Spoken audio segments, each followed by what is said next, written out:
vielen Dank für die Einladung, vielen Dank für die so freundliche Einführung. Ja, wir werden jetzt die Sprache wechseln, weil es mir gesagt wurde, ich soll auf Englisch sprechen, habe also das Speech auf Englisch vorbereitet. Aber Diskussion können wir auf Englisch oder auf Deutsch machen.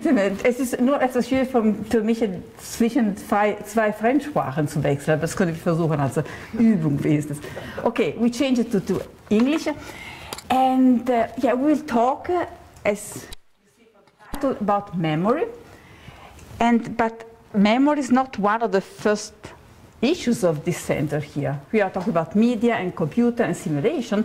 And actually, I think my talk will refer to the issues that you are working on here in Lüneburg, because we will not talk about memory as an individual faculty, but we will talk about social memory. And social memory, as it has been studied in the last decades, is something which is really very much dependent on media, and especially on the development of media and the possibility to deal with the past, as we will see. And also, I think with simulations, I hope we will discuss during this evening. So we know now, and it is a direction of research that has been very much developed here in Germany, that the memory of society depends on media, so that the memory of an oral society is very different than the memory of a society which has access to writing, to the printing press, and then to the so-called electronic media. It's very well known, and there's a huge range of very interesting studies on this kind of connections. But here I would like to deal with an aspect which is not so much developed, even if it does research on that, but it's not really clear how it can be dealt with from a sociological point of view. So the idea, which is quite simple, if it's true that memory depends on media, and if it's true, like everyone knows, that our society is undergoing a deep and encompassing change due to the spread of the internet. Oh, I forgot something. Does the spread of the internet affect the memory of our contemporary society? How do we, and if it does affect our memory, how does it work? Do we need to deal with a new kind of memory, new form of memory in this web-based society? And what could be the structures of this new form of memory? There's already some research on this point, and my impression that, or my interest, the more interesting aspect and the most, the strongest effect of web communication is this kind of shift of focus from remembering to forgetting. The problem of digital memory today is forgetting, not remembering, no longer remembering, as it has been the case in our society until now. It has been the case for some millennia already, especially since the web, the spread of the web 2.0, which, as we know, has a virtually unlimited capacity to store and to process data. The web seems to be, has been observed and discussed recently very much, as the realization of a perfect memory. A memory that not only preserves everything, every content, all information, but is also able to find every possible content even in temporary distant and in totally different contexts. So it remembers everything, but also allows us to find out what we need when we need it at different times. You probably know the book of Meyer Schoenberg on these topics, and this point, which I think is right, is that the new aspect of this memory is the default value, which is automatically attained, that's automatically reached if you don't decide otherwise, if you don't decide anything. The value which doesn't require energy nor attention is now remembering, not forgetting. To remember has become much easier and cheaper. So remembering has become the norm, not the exception, in dealing with this new media. Only as an exception, when it becomes necessary, one decides to forget. But we have to decide to forget. Forgetting doesn't go on by itself, as has always been the case. This is very practical. If you think of our everyday practice on the web, when we deal with text, with emails, with pictures, with everything, we usually don't have the time to choose and to forget, to decide you want to choose or to erase something. Usually we keep everything. Usually we preserve everything. And the machine, actually, the way the machine is set, actually invites us to, let's say, remember, to preserve everything. to choose and to decide requires more attention and more time. So normally we don't feel the need to forget, like erasing emails. I keep all my emails. Because also when I need to find out the email after 2 months, there's no problem. The machine helps me to find it out. So it's not really a problem. Why should I forget? So I don't care about forgetting. And I have to decide to forget. Normally everything is preserved. We remember everything. So this situation, if we think about it, has interesting theoretical aspects because it's actually completely reversed the priority of former societies or our attitude to memory up to now. Since now, forgetting was the norm. And so very sophisticated, complex methods of remembering were required to subtract something from this normal automatic process of forgetting.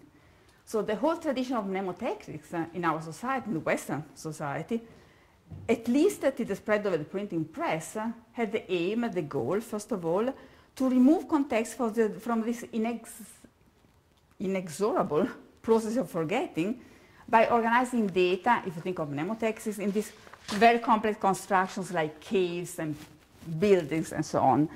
And the primary goal of this construction was to store data so as to be able to retrieve it, to find it out when they got relevant. So in the great caves of memory, with the specifically designed and constructed loci, where you could find the contents, we stored them in a careful way. And then actually books came to sort of fulfill the same function in a different way. But in every case, in all these cases, the focus, the interest, the effort was to be able to remember, to subtract something from this process of forgetting. Because in the traditional understanding of our society, which is still quite widespread, memory coincided with remembering. And remembering what was looked for was had to be amplified. Forgetting, oh, I forgot. I'm sorry, I tend to forget, yeah.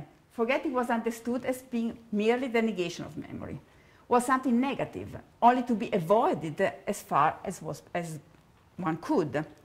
So it's not by chance that the corresponding technique is called art of memory, and not art of remembering, as if they were the same. But actually it was an art of remembering, not an art of memory. Because memory, as we know, doesn't imply only remembering. Memory includes remembering and forgetting, because also forgetting belongs to memory. But we tend to think that only memory is only forgetting, only remembering. But even in ancient time, there was actually a more nuanced, a more complex attitude. People knew that forgetting has a value, has an important. The value, the complexity of forgetting were already recognized even at the beginning of the development of ars memoriae, of mnemotechnics. But one saw also the difficulties involved in forgetting and the internal paradoxes of forgetting, because forgetting is much more complex than remembering if we observe it more in detail. For example, already Simonides, who, as you know, is credited with the invention of mnemotechnics, was supposedly the first to experience how complex forgetting is. There is a very well-known episode quoted by Cicero, or Cicero, as you say in Germany, where I don't know what is right. So where Simonides offered Themistocles to teach him the art of remembering everything, so ars memoriae.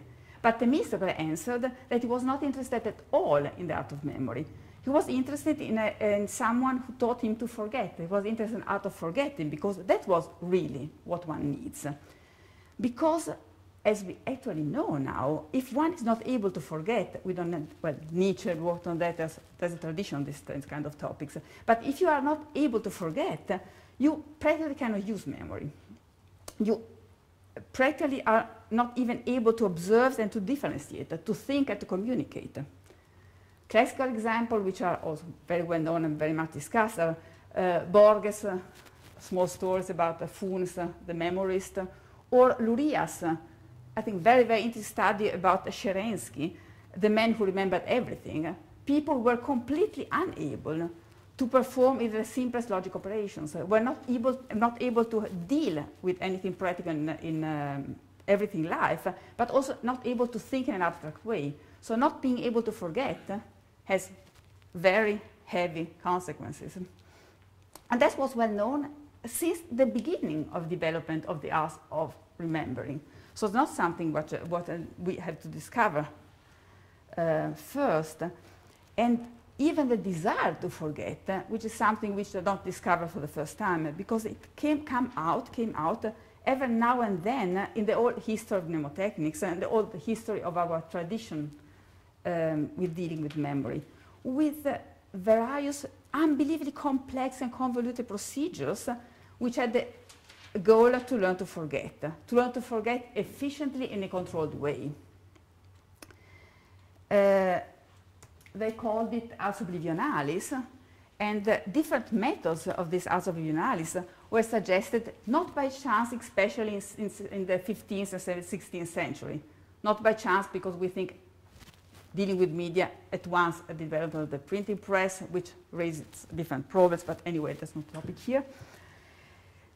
So in that time, they tried to develop these techniques of ars oblivionalis expressly to erase the traces from these halls of memories.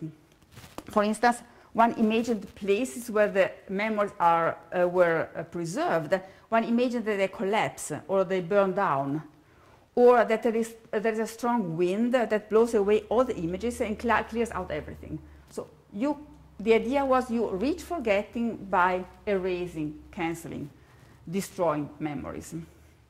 And this, of course, didn't work. We know it now. Or only very, very clumsily and in a very unsatisfactory way. We know now why it was so clumsy, so difficult, because it's actually paradoxical, as Hermanke said.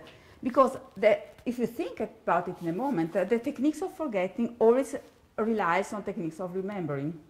One initially remembers and then returns to the result of this process in order to erase this result.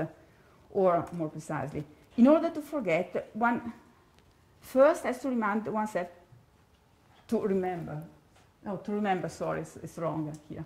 In order to forget, one first remember. We have to remind ourselves to remember, and then we can forget. That's the procedure. If you think you have to have these caves, all with these objects put in a careful way in it, and then we have to go back and to cancel them. So we have to remember first and then to forget.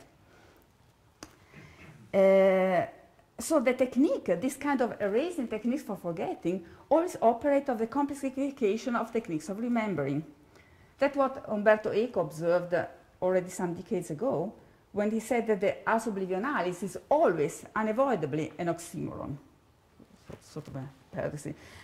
Because it tries to make something present to then transform into something absent. So to make something disappear after drawing attention to it. So it can never work. What we actually need, if you want the ars oblivionalis, is something very different. It will be a kind of technique to forget through forgetting, not a technique to forget through remembering. But this apparently could never be realized until now. Because now,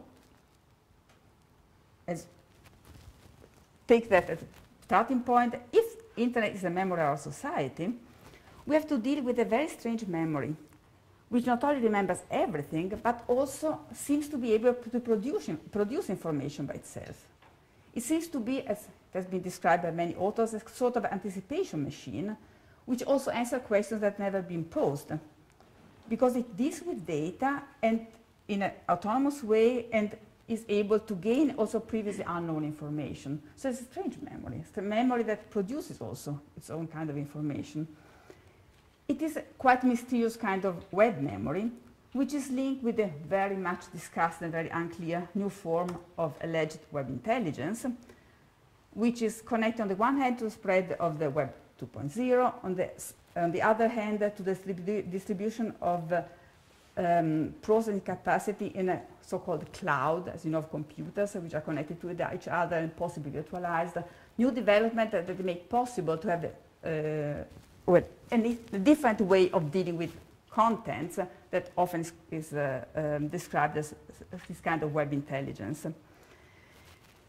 But this possible artificial intelligence or distributed artificial intelligence is not the intelligence that guides our usual familiar humane way to process information. And indeed, if you look at it, the most popular tools on the web to manage data and then to produce information had nothing to do with the forms of human intelligence. And they don't even try to reproduce it. That's the most interesting point. They realize, for example, what has been called, Rogers called it, Googleization effects, in which the role of expert, of editors, of men with our intelligence, and even human forms of information organization and classification are gradually replaced by algorithm. Googleization, not by chance, he refers to the well-known and we might discuss PageRank algorithm, whose strength lies in fact in this very explicit substitution. The algorithm does not classify information along a semantic grid, according to conceptual affinity, to conceptual connections, as it happened actually in the architecture of former search engines tool like AltaVista and the previous one. But the strength of PageRank, the strength of Google, is related with the fact that it actually doesn't operate in an intelligent way, does not presuppose an intelligent classification, does not start from a classification grid which is intelligent, which is guided by content and then develops in an autonomous way. Data in Google are not associated to one another because they are conceptually have something in common. And no one ever decided what something has in common with something else. The sites, as you know, in Google are associated simply because in previous operation on the web there were links connected to them, the way PageRank. Nobody knows exactly how PageRank works, but that's well known by everyone, on the basis of previous links. So classification, which actually makes this machine work very well, happens a posteriori, not a priori. It's not based on reasoning, but simply on operation going on the web.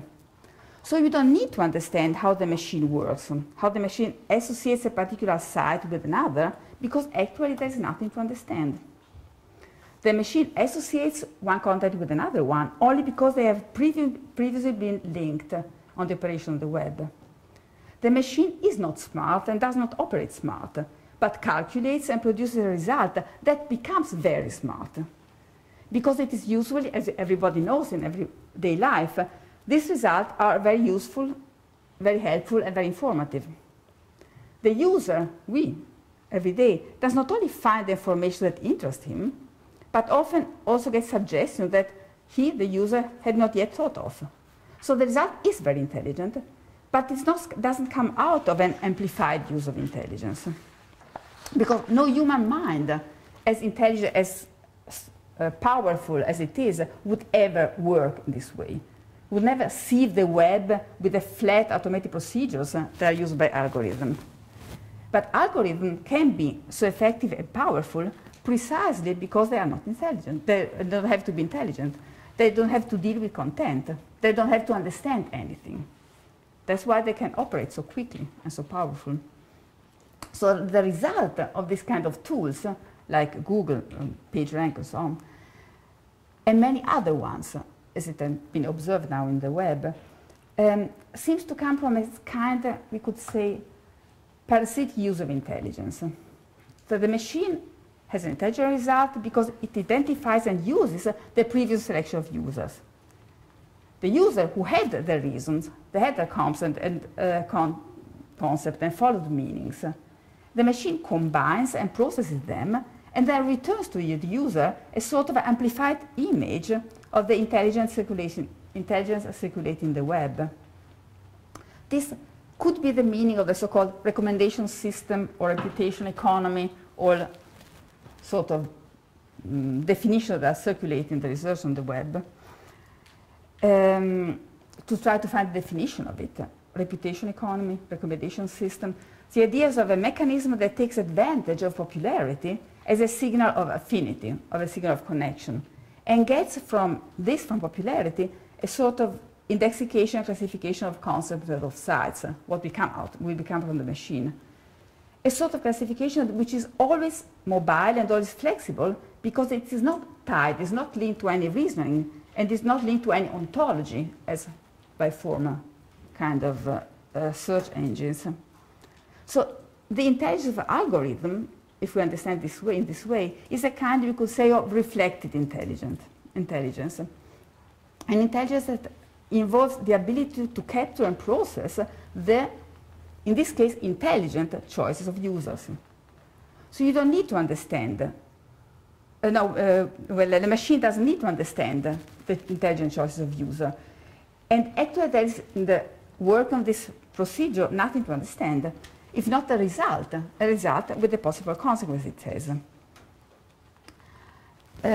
In another connection, I talked about this phenomena of a kind of virtual contingency, which this is the title of my presentation, to emphasize precisely the reflexive aspect of this competence, that which I personally find particularly interesting. Reflexive, virtual, because it is the same thing we can observe in virtual images in optic, where the concept comes from. The image in a mirror is a virtual image because, if you think a bit about it, it only exists if there is something or somewhere reflected in the mirror. So the image requires something real in front of the mirror. Otherwise, there's no image. That's what in optic they distinguish from different kinds of images. It's a virtual image because of that. It requires something real in front of the mirror. And something similar seems to be the case with this virtual contingency, because we can say that the intelligence or the contingency of the machine, in this case, exists only if it reflects the intelligence expressed by the choices of the user. The machine is intelligent because it's able to reflect our intelligence in a completely different way, work with completely different mechanisms. But this different use of contingency, this sort of socialization of contingencies, makes a big difference. As we can look, if you observe the incredible effectiveness of the web, of the information management on the web. And this, I think, that's what lies under the transformation of the form of the function of algorithm in the last decades. And the place where we can look at it in the most clear way is, as in many other cases, the great universe of the social media, where we can look at, observe the most refined forms of use and management of contingency. Social media, but we know this sociality in the web is a very strange way of having social interaction, because in social media we communicate with other people who also share information experiences, but also with robots, bots, as they are called, that work perfectly well as communication partners. But if they think somehow only on the basis of algorithms, as we see here. And a very interesting examples are so-called weavers, bots, which are presented in the website describing them as, that's a quote, personality-based social web robots, which had the aim to constitute a sort of alter egos circulating on the web. The weaver should have the same tastes and interests of the person it refers to. Alter ego of a person and reproducing its taste, its interest, its attitude. And this person can be the creator of the weaver or an entity which is built from a Wikipedia page or from data available on the web. They can be constructed also without the person being that involved on that. But these weavers, when they are constructed, they seem to live their own virtual life. And they're also capable to tell their experience. That's a quote from the site. Weaver publicly blog about how they feel, where they go, and what they experience. They can also have a Twitter account. They have experience and communicate about this experience. Because they should be used, as it's presented, as discoverability tools that really process experience. For example, they are used to discover persons or places, restaurants, museums, in a town where you have not been, that they can be interested in this new town. You have to go there, you produce a weaver that explores the town in place of you and gives you the information you need. Test restaurants, test the products, or they use the marketing to test products and to tell if they like them, how they like it, who like them, who not, because not all weavers have the same taste, and so on. They are bots, they are robots. And the point, of course, is in processing experience. And the question we would ask is how these bots, how these machines, which, as we know, operate always on the basis of algorithm, manage to process the contingency of experience. How can they select, evaluate, and decide in order to give us advice that can be useful? Certainly not thinking as subjects, but in a sense, like we have seen with this Googleization effect, sifting through the web, and particularly through social media, in order to find and to exploit the experience of individuals. Weavers feed, that's really a quote from the description of this feed on each platform, which is an API, replication program interface, Twitter, Facebook, Flickr, YouTube, and any other one, taking context and experience shared by people and using them in order to construct their own experience, what becomes the experience of these strange bots. Then this experience will be itself communicated on the web and circulates and generates more information that goes on, circulate on the web and so on. And of course, we don't know how it works because the algorithm is a proprietary secret of the firm producing these weavers. But it's not really a big problem because the authors, the people of this firm, it's called a filter factory. They declare explicitly that the algorithm only serves to give rise to digital personalities, which then, that's really a quote, block themselves into existence. In the words of the authors, the algorithm doesn't want to imitate intelligence. Weavers, that's a quote again, are not made to be intelligent, but to have the possibility of displaying new emergent behavior that can develop into something that looks like and behaves like life. They don't have to be intelligent. They have to look like they were alive and intelligent. So there's no need for these bots to be intelligent, but the important point is that they are perceived as if they were. So then, in this case, their experience is used to enrich the experience of observer. It is pure reflection, virtuality in this sense. But it works if users are able to get from this weaver information in a way that it can be used. So it's really a production of distinction, selection, and so on. This is only one example of this circular mechanism that seems to be more and more widespread on the web. They have the great advantage, Google first, of transforming the information surplus, which has always been a problem in modern society. One started talking about information overload with the printing press, from a problem into an opportunity.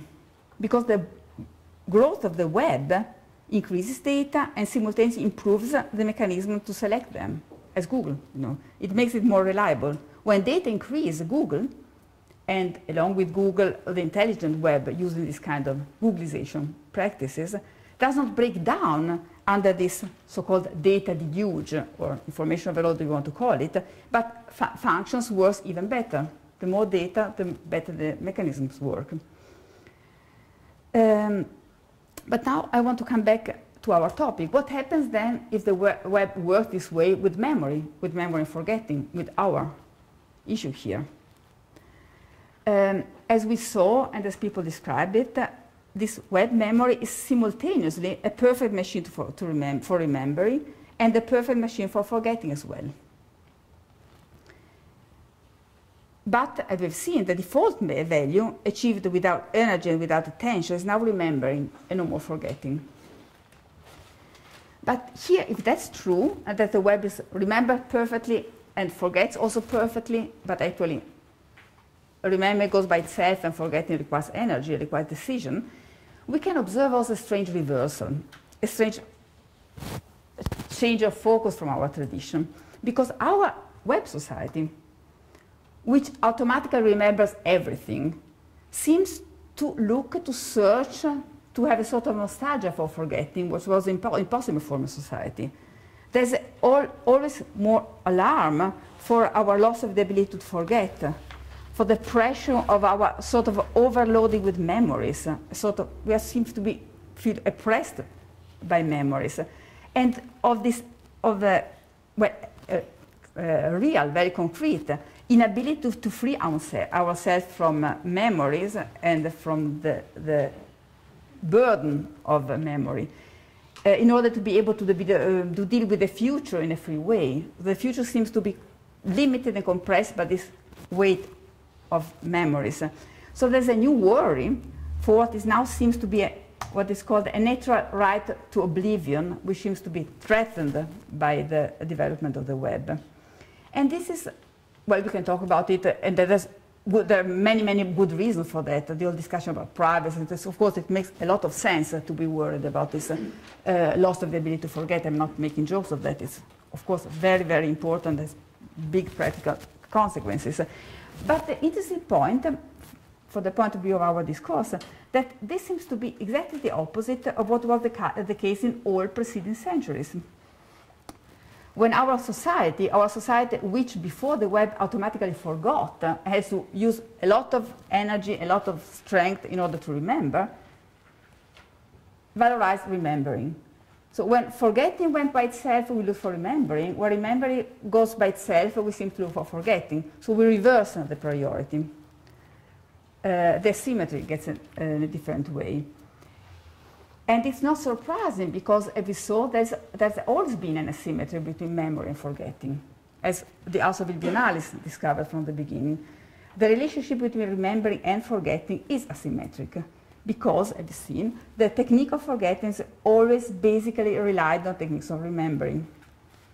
Up to now, the machine, if we take the web as memory, the situation seems to be the opposite. The machine now automatically remembers, and maybe now we can look for something which was impossible up to now. For a genuine ars oblivionalis, which does not operate with remembering, and thou inadvertently, without wanting it, reinforces remembering, but sort of uses the logic of the machine in order to have a real technique of forgetting. Because the machine can achieve forgetting in the only way that ever was found effective, even in ancient times. The only way to really be able to forget, that was always already said in the Greek time, is by increasing the mass of the available memories, so that none of them can overly bind the future and the possibilities are still open.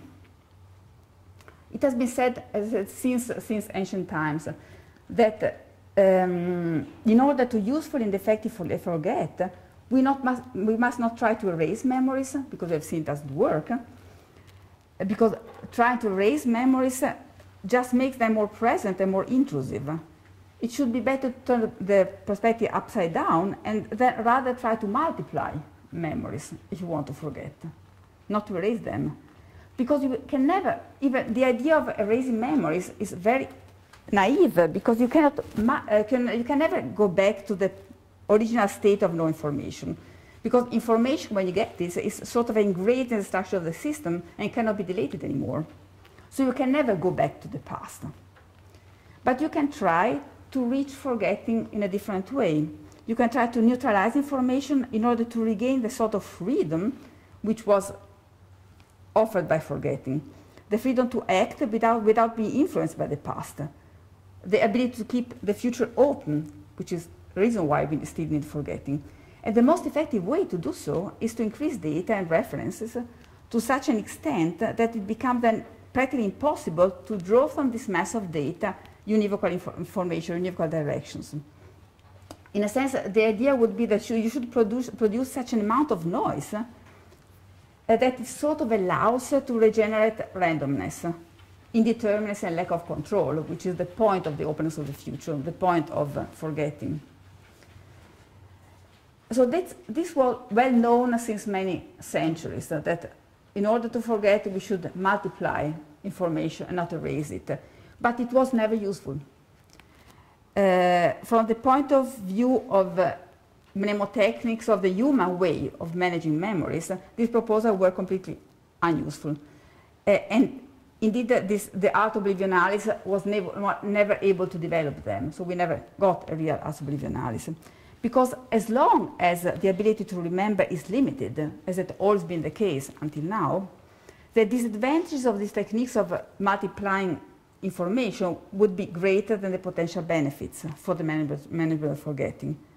We would be overloaded by an unmanageable mass of memories. Because, as we know, the problem of our classical memory was always the ability to keep control, not the ability to lose control, the ability to keep contents, not to lose them. And on this condition, we could realize a very effective, a very successful ars memoriae, techniques, but not an ars oblivionalis. But now, maybe we are facing a form of memory which is radically uncoupled from the human way of managing and preserving information. We are dealing with a form of memory which works in the opposite way than human memory, and which has remembering as default value, not forgetting anymore. So the multiplication of memories can happen with virtually no cost. Because for the web, an ars memoriae mnemotechnics wouldn't make any sense. There's nothing to strengthen, to reinforce, because all memories are always available. One remembers anyway. But maybe because of that, we can now achieve an ars oblivionalis, which relies on the specific processing mode of computers, because as we know computers do not know randomness and do not know meaning. They use purely quantitative techniques in order to process and to combine data. The computer nobody remembers, and therefore can maybe develop a technique of forgetting. Because memory, the computer doesn't have to care for memory. Remembering goes on by itself. So when the computer multiplies data, it doesn't need to pay attention to this process. It doesn't need to remember remembering, because remember goes on by itself. So this multiplication of memories goes on in the machine without meaning and without understanding. But this multiplication, this proliferation of data, has the result of making each data, marginal, to have the effect that each data tends to be loose in the mass of the possible data. Every content, in a sense, is put aside as if it's forgetting, even if the procedure underlying is completely different. Because every content becomes increasingly difficult to find, increasingly difficult to use, as the new claim to the right of oblivion actually requires. So that's what people require when we say we have to preserve the ability to forget. In the machine, this multiplication of contents can happen effortlessly and without cost, without remembering to forget, simply getting noise. So the factual conditions for forgetting can be carried out without having to resort to memory, in a sense bypassing the paradox of the ars oblivionalis, the paradox of forgetting to remember and so on. And this is not only a very abstract talk, because there are already concrete experiences working this way. For example, in front of the difficulty of managing the problem of privacy of data in the web, recently there's a development of alternative techniques that do not try to erase tracks or to restrict access to data, but rather to multiply data until they become unusable for the people who want to control and to profiling techniques against this sort of profiling threats. For example, there are the so-called obfuscation procedures, but there's a very interesting literature on that, that produce parallel to any operation in the web additional information, which is plausible but misleading, ambiguous and confusing. So the purpose, the explicit purpose of these techniques is to produce noise in order to make data difficult to use in the process of monitoring, aggregation, and analysis used by these profiling techniques, by firms, as we know, and by other digital control procedures. So the idea is explicitly present as an equivalent of forgetting. This additional information, of course, is also produced by software. So it's also produced automatically, also in sense controlled, but the result becomes actually uncontrollable. There's a software called Face Cloak, for example, which generates a fictitious information to oppose the excess of information of transparency of information, individual data on Facebook, creating parallel to each sensitive data a series of completely irrelevant invented information, and allowing only very few people to distinguish authentic data from this overwhelming noise.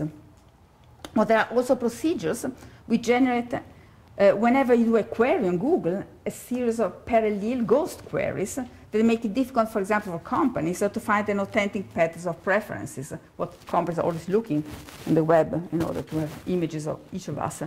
For example, you are looking for a restaurant at a city center in a town, and the machine, the software, produces parallel to that a search for completely different things like electric cars, LED lamps, hairdressers, or anything possible. So actually it doesn't raise anything, but produces so much information that none of them can be used anymore, or in a very difficult way. I think that the interest in this procedure is that, as we said at the beginning, they do not even try to replicate in the web the human form of forgetting as deletion. So they do not try to reproduce the human form of memory, but rather, in a sense, exploit the digital mode of processing data in order to deal with memory in a completely different way. And that's a general attitude which I find if I were working on simulation, like here in MECS, I think it is a very interesting procedure, a very interesting thought. In this case, this procedure referred to both sides of the distinction between memory and forgetting, not to only one, and used the distinction as such, not one side of only one side of that. So they oppose the disturbing capacity of the web to remember by multiplying, as we said, the available memories. So in order to better remember, you must forget more, as we know. And in this sense, social memory develops in the way the forms of the media that technology makes available, which are increasingly diverse and increasingly autonomous from the human mode of information storage and processing. And that happens in the case of memory, but I think that's a sort of attitude that can be observed in many interesting phenomena on the web when you have to deal with sort of with phenomena like intelligent distribution, intelligent development, intelligent management in the web. Thank you.